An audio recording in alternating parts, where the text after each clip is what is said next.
종교단체가 운영하고 있는 대전의 비인가 교육시설에서 127명의 코로나19 확진자가 한꺼번에 나왔습니다.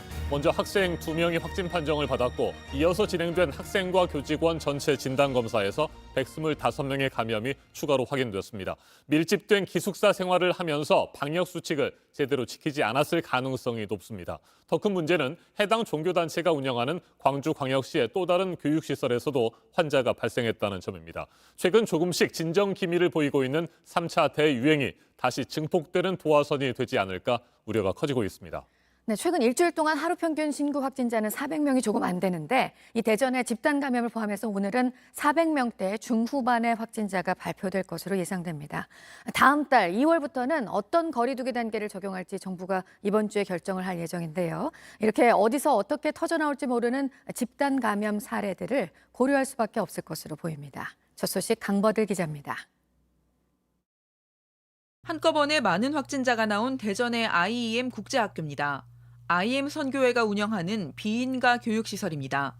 어제 이 학교 학생 2명이 전남 순천과 경북 포항에서 각각 확진돼 대전시가 급하게 학생과 교직원 146명을 검사했습니다.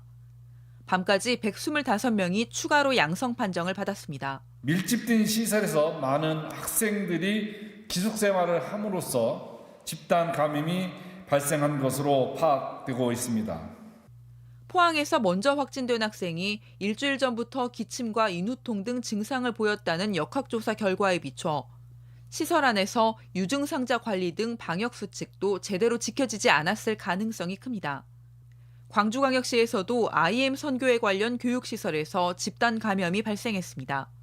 어제와 그제 한 교회에서 18명이 확진됐는데 방역당국은 교인의 자녀들이 다닌 TCS 국제학교에서 바이러스가 퍼진 걸로 보고 있습니다. 1층은 TCS 에이스 국제학교가 되고요. 3층에서 함께 거주를 한 것으로 드러났습니다. 그래서 소정의 교육을 하고 그다음에 먹고 자고 하는 것이 3층에서 다 이루어졌습니다.